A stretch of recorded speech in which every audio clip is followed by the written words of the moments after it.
All right. I love that guy. Um, Everything that comes out of his mouth is brilliant. Um, he had me on the show on Saturday. Like I say, I'm shocked that he had me on the show because I am a nobody in this case. The man has like a doctorate, etc. But definitely appreciate him. He is absolutely right. There is a lot of stuff going on in regards to the United States. It does come across as if they're trying to flood the zone. And I want to piggyback on something that he said. There's no political opposition. Isn't it weird? Like usually, let's say if you were in Britain, or let's say you were in another country and they had a parliament, and the prime minister comes out and says something outlandish, and the political opposition comes out and screams at the prime minister, berates the prime minister, goes after the prime minister, and there's all of this political opposition and everything else. Where's that? Donald Trump is literally throwing people out of the country into a country that they did not come from. He is literally throwing people with green cards and whatnot out of the country because they're criticizing a foreign government. That is outlandish. The notion that because somebody criticizes a foreign government, that you are chucking them, putting them in cuffs, throwing them in a cage in order to deport them. Outrageous. Outrageous. Where's the political opposition? You have Elon Musk destroying Social Security, Medicare, Medicaid, effectively firing all of these workers. RFK firing all of these workers out of Health and Human Services, like 40,000, 44,000 people. People who were doing the job. They didn't have a review. There was no analysis. You have a billionaire, nearly going to be a trillionaire, coming in and saying, yeah, we're going to get rid of all these people. Okay, what do you think that's going to do to the organizations? Under the guise of waste, fraud, and abuse, so Donald Trump can hold this lie that, well, I'm not going to touch Social Security and Medicare. Okay, call your Social Security office right now. Call the line. That's what, 772, whatever the number is. What you will hear is, because of staff reductions, we have extended the time frame. They will give you a very long message saying the time frame for you to get benefits has been extended. Okay, Social Security was already overcrowded, meaning it was already had the weight of 320 million Americans with a staff that was not necessarily capable of dealing with that number already. And now they've gone to effectively, de facto, destroying those institutions. The world's richest man going after the poorest, the oldest, and that is supposed to be a good look for Donald Trump. That is effectively what he's doing to those institutions of America. Look, if you want to have Social Security, if you want to have Medicare, Medicaid, other countries pay for healthcare. They ensure that their citizens have universal health care. That way, everybody is covered, and it lowers costs by ensuring everybody is covered, as opposed to this weird system to which we have, where we spend all of this money for healthcare more than any other country, with worse results, with people dying younger. How does that make sense? And now you have Musk going in under Trump's orders, by the way, and destroying those institutions. How's it right? How's it fair? How's it good for the Americans in regards to what those institutions are supposed to be doing for the American public? I'm saying it's not. And will there be a political backlash? Oh God, I hope there is. But the weird part about it, it is the party that you would think that will be the tip of the spear for that backlash. It's nowhere to be found. Nowhere to be found. In fact, Politico has gone so far as to write the article, if we don't get our shit together, we will be a permanent minority. Yes. Yes, that's true. You have the most grotesque figure of a Republican that is in my lifetime and has decided to push the bounds of presidential power to see how far presidential power can be pushed. And there is little to no political opposition for it. It is astonishing. I've never seen anything like it. It's almost as if the moment that Donald Trump won, the Democratic Party shattered into 1,000 pieces, fell on the floor, and everybody else collapse. Have you ever seen a donkey or mule? I think it's a donkey or mule, or maybe it's a goat, where the goat gets scared and just falls over. That's the Democratic Party right now. So Trump is doing all of this stuff for the most part unabated, with the only big leaf in his way being courts. And he has been attacking the courts because the courts have been effectively putting a stop on some of the items that he was doing. But that is legal opposition. That is not political opposition. Those are different things. It is astonishing to me. The only person that has been running around screaming about getting people numbers is Bernie Sanders. And frankly, he doesn't matter. He's irrelevant. I hate to say it because I love the guy, but he's irrelevant to the process. One lone man is not the issue. It requires movements. When Sanders first ran, he got it right. We need a political revolution and we need a movement. Okay, fair enough. But in the article that came out about Sanders and who will be his heir apparent, they point out that Sanders has no issue or has no want, no need to A, choose an heir apparent, but more importantly, to, let's say, challenge the Democratic Party. Meaning, he is a flash in the pan. He's not something that says, yes, I'm going to take a political coalition. I'm going to take this 30 million people that I have at my disposal, and I'm going to use it as a weapon. I'm going to use it as a weapon against a political party in order to force that party into doing X or Y. It's almost as if they have lost the mission. My ex-wife, she hates me right now. But, okay, that's more complicated. Yes, she hates me though. But one of the things that she used to hate, her and I used to travel. And we went from country to country to country to country. Complicated. Still had to do treatments while I was traveling, so it was very complicated. My mom got sick. At least we thought she was sick. She ended up not being sick. But we ended up coming back to the country. When she was well, I told my ex-wife, all right, let's go back. And she was like, yeah, I'm over it. I was like, what do you mean we're over it? And I used to say, you lost the mission, bro.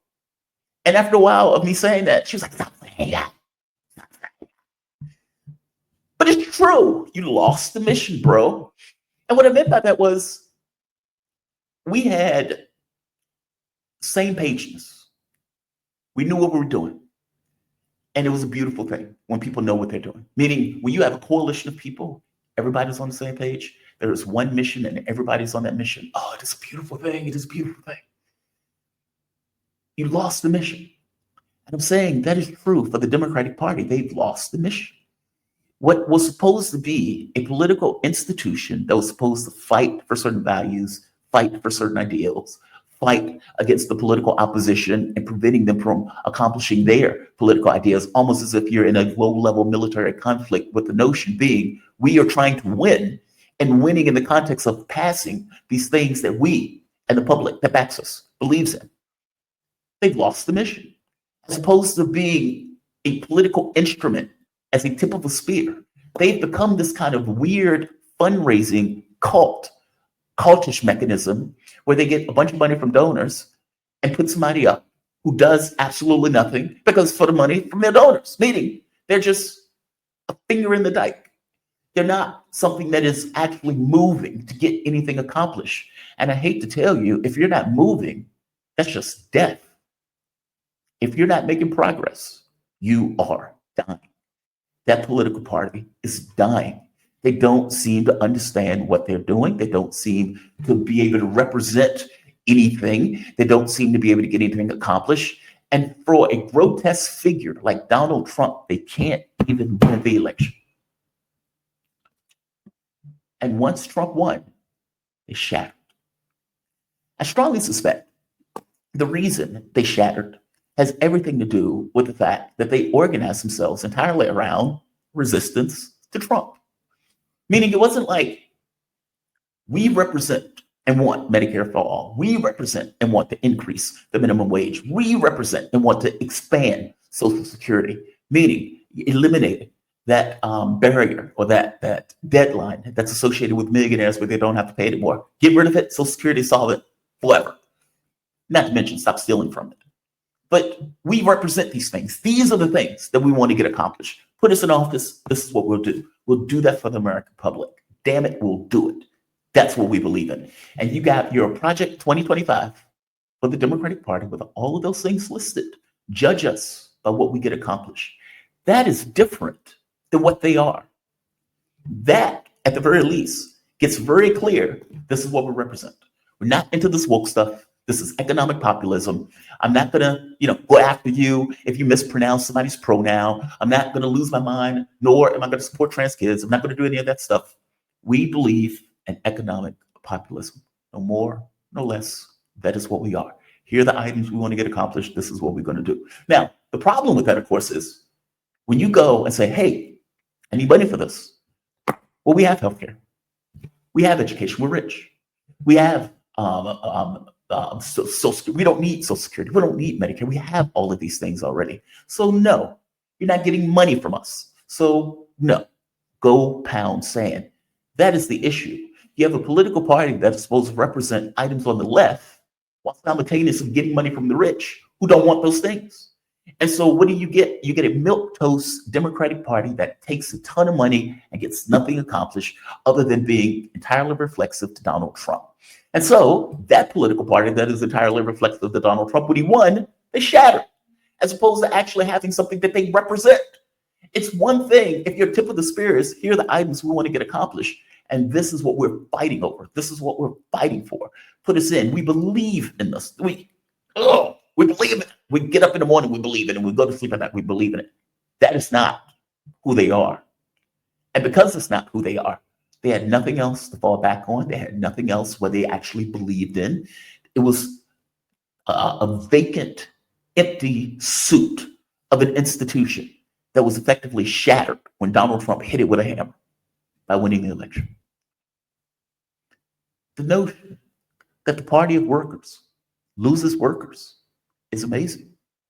And lose it to a billionaire. Lose it to a billionaire. Is there self-reflection? No, there's not. They shattered. My hope was that when they shattered, somebody, somewhere, walking at night, looking at the moon and the stars, think to themselves, how did we get this so wrong? How did we get this so wrong? How do we F this up to this degree? How do we allow this guy to win? Truth of the matter is the only way the right will really win is if the left fails. Trump won, yes, but Trump won because the left had no real political cohesion or, for that matter, represented anything. They were backing a genocide. They were backing a war in Ukraine. You hear these screeching animals still now, these liberals screeching about still continuing the war. That's who they are. Supporting a genocide. And then getting mad at anybody for bringing up the fact that they were supporting a genocide. As if nobody knew that they were supporting a genocide. It's the weirdest thing in the world. And then on the domestic front, representing nothing. Representing nothing. Do I need to show you the clip of Jon Stewart talking about Joe Biden's Build Back Better plan and how none of it got done? None of it got done. Just a waste. And even when they passed one decent policy on the issue of the $300 going to kids, that was removed by Democrats. Cinema, Manchin, you can say they're on the right, whatever, they're Democrats. They got rid of that plan. They weren't willing to go to the mat. Whatever you want to say about Donald Trump, and as grotesque as he is willing to use presidential power to accomplish his objectives in a way that Democrats fundamentally are not. And part of that is because they don't believe in those things. So Sanders, who's out here getting 15,000, 20,000 people revved up, excited. I was one of those people. I was at Temple University. I heard him give that speech. And I was one of those people in a crowd, all of people on the same mission. Yes, we're going to change America. We're going to change the world. And then he folded like a cheap suit twice. And not just folded, goes out and tells people to vote for Hillary Clinton and gets booed for a full minute by his own supporters. and still says, vote Clinton, vote Harris, as opposed to using that majority to do something else more creative in order to get his political objectives accomplished. How are you telling people to support a political party that in no way believes in your objectives and did everything to cheat you? Talking about a cheap suit or a walking mat. That is not a political revolution. And what I mean by that, what Donald Trump is doing is a political revolution. It's a right-wing, authoritarian political revolution, but it is a political revolution. I don't care about due process. I don't care about these judges. I don't care about, I'm going to throw people out of the country. I'm going to do this on immigration. I'm going to pass tariffs. I'm going to change the world order. I'm going to end this notion of what we were doing in regards to foreign policy. Do we honestly believe that any Democrat elected would have the balls, the stones, the cojones, the vagina, if you want to say it that way, so I'm not being sexist, to do that? And the answer is obviously no. It's aggravating. That's all. It's very frustrating to me. It feels like there's no way out. It feels like there's no magical door. There's the guy that's right is right in the wilderness, if that makes sense. Whereas you have all of these other political types who are worthless to the process. And yet we'll still come out and say, please vote for me. And we'll come up with reasons for people to vote for him while not representing or offering nothing. You offer nothing. And because you offer nothing, you lose. It's that. And they're like, oh, we need a Democratic Joe Rogan. Oh, we need a Democratic whatever, Elon Musk. Newsflash. Both of those people were Democrats at one point. Both of those people were Democrats at one point. You've demonized them. You've attacked them. No longer are they Democrats. It's frustrating. It's deeply, deeply frustrating. And I say this as somebody who used to be a Democrat, who used to believe that nonsense. And then I had a come to Jesus moment. I'm like, okay, these people are idiots. And not just idiots. They don't believe in this stuff. My wake-up call was Sanders, believe it or not. I was radicalized at that point too. Because I realized, wait a minute, this guy is representing all of the things that you say that you were. And you do everything in your power to get rid of them. Okay, how does that work? And then you get Democrat Chris Matthews come on saying, hey, maybe we need to lose to Trump because if Sanders takes it, he's going to take it for a generation. Okay, the jig is up. For the longest time, what time is it? Yeah, a few minutes. For the longest time, we've been sold this bill of goods that, hey, lefties, you're the weaker part of the left. We're the stronger part of the left. And so you should support us. And because you may not get everything that you want, but we're better than Republicans. And by the way, you have nowhere else to go anyway. And so many of the left lumped in with these third-way Democrats for their escapades. You get the situation where the center fails miserably. The wings gain steam because the center fails. The right has Trump. The left brings up Sanders. The most established candidate in the history of establishment candidates, Hillary Clinton, lunatic, takes it for the Democratic Party. Sanders versus Clinton. Trump versus like 18 other Republicans. Trump crushes all of them. Just dominates like a Goliath. Sanders gets into this bitter, brutal fight with Clinton in a way that shocks everybody because the assumption was it's her turn. She's going to automatically win. You get this huge thrust, millions, tens of millions of people saying, we don't want her. That's our guy. Democratic Party cheats in order to get Clinton in, which damages the party going forward from the standpoint of the left, with 30% of people who voted for Obama turned around to vote for Trump. All right. The issue is that you cheated the guy who cosmically, at that moment, was destined to fight Trump. Clinton loses. Trump beats her like a drum, and he wins. Runs up against Joe Biden. They hate what he did for COVID because like 1 million people died. I don't care if you don't like my perspective on this. I don't care. He loses. Then he comes back and beats Kamala Harris like a drum when she ran effectively the same campaign as Hillary Clinton. Philosophically, ethically, cosmically, Sanders should have been one running against Trump because the time that you were having was an anti-establishment moment. And they ran the most establishment candidate, again, with the idea of offering no. It's deeply frustrating to me, this political process.